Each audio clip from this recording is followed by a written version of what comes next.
Assalamualaikum dan salam sejahtera diucapkan kepada Dr. Radiah binti Yusof selaku pensyarah bagi kursus HMT 311 Sintaksis Bahasa Melayu. Saya Muhammad Muizzuddin bin Musa bersama tiga ahli kumpulan saya iaitu Saudari Nur Izzati binti Ishaq, Saudari Nur Najla binti Muhammad Tamizi dan Saudari Nur Izzati binti Hasan akan membentangkan atau membicarakan berkaitan kepala dan penentu spesifier dalam frasa nama tunggal dalam skema X berpalang. Unsur utama dalam frasa ialah kepala ataupun head yang mempunyai penerang atau modifier seperti spesifier, komplement dan adjunct. Apa yang pasti, spesifier membantu menjadikan makna kepala lebih tepat dan jelas serta membantu menunjukkan sepadan frasa. Mengikut tata bahasa Dewan, dalam sesuatu frasa terdapat inti dan penerang. Namun begitu, bagi X berpalang, inti dikenali sebagai kepala dan penerang adalah penerang dalam frasa tersebut.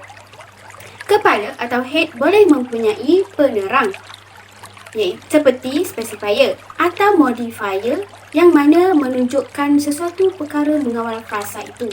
Kebiasaannya, kepala atau head berada pada permulaan frasa dan menjadi unsur utama dalam frasa yang diberi istilah sebagai diterangkan.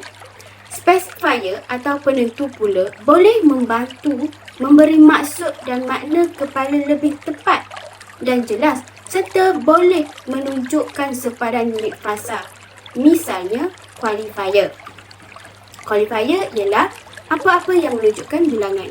Sebagai contoh, kapal hitam itu. Kapal hitam merujuk kepada kepala. Itu merujuk kepada penentu atau spesifier. Prinsip X berpalang yang diperkenalkan oleh Chomsky 1970 kemudian diubah suai oleh Jackendorf 1977 dan Stowell 1981 mementingkan syarat dan bukan rumus di mana syaratnya ialah yang pertama, wujudan setiap frasa mestilah endosentrik, yang kedua, kehadiran tiga aras iaitu Fx, X satu palang dan X serta yang ketiga, kedudukan kepala X ialah satu aras di bawah X satu palang yang dinaungi terus oleh nodus frasa Fx. Jadi, setiap frasa itu mestilah menepati ketiga-tiga syarat tersebut, terutamanya bersifat endosentrik iaitu setiap frasa mesti mempunyai kepala dan posisi spesifiernya. Bagi kepala dan determiner atau penentu dalam frasa nama mengikut skema X berpalang, kepala adalah ditandai dengan kata nama kepala, manakala quantifier iaitu kuantiti atau bilangan, classifier iaitu penjuru bilangan dan possessive iaitu milikan atau kepunyaan dan sebagainya boleh hadir sebagai spesifier sama ada mendahului atau menerangkan kepala kata nama tersebut. Justru, bagi frasa nama tunggal, kedudukan kepala dan determiner dapat ditafsirkan berdasarkan raja pohon kosong ini.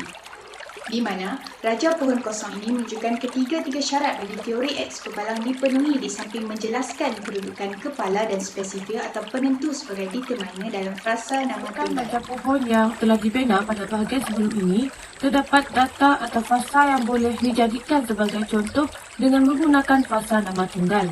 Frasa nama tunggal ini merujuk kepada frasa nama yang tidak menggunakan kata hubung pancangan atau kata hubung gabungan. Frasa nama tunggal ini merujuk kepada frasa nama yang terdiri daripada kepala dan determiner. Penggunaan kata determiner adalah dalam X berpalang sahaja kerana tata bahasa Dewan menggunakan istilah yang lain iaitu kata penentu. Walau bagaimanapun, ia adalah sama kerana kedua-duanya digunakan untuk mengisi spesifier. Berikut merupakan frasa nama tunggal yang boleh menunjukkan raja pohon X berpalang, iaitu guru itu. Berdasarkan data guru itu, frasa nama tersebut terdiri daripada kata nama sebagai kepalanya. Oleh itu, kata nama untuk frasa tersebut ialah guru yang merujuk kepada kepala yang berfungsi sebagai argumen atau kepala sesuatu argumen. Manakala, itu pula mengisi spesifier yang merujuk kepada kata determiner. Mengikut teori X berpalang, setiap frasa itu wajib bersifat endosentrik, iaitu setiap frasa mesti mempunyai kepala serta posisi spesifiernya. Oleh itu, frasa nama tunggal guru itu boleh diletakkan dalam raja pohon X berpalang seperti berikut. Secara keseluruhannya, X berpalang atau dikenali sebagai kepala adalah unsur utama dalam frasa yang mempunyai penerangan seperti spesifier yang memberikan makna dan maksud kepala menjadi lebih tepat kerana ia berfungsi mengawal frasa.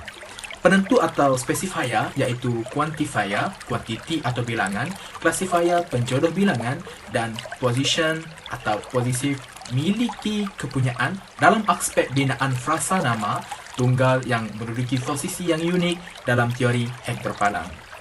Nampaknya pembentangan ini sudah sampai ke penghujungnya, disertakan juga senarai rujukan yang telah kami gunakan dalam pembentangan ini. Saya rasa setakat itu sahaja pembentangan daripada kumpulan kami pada hari ini. Saya sudahi dengan wabillahi taufiq wal hidayah. Wassalamualaikum warahmatullahi taala wabarakatuh.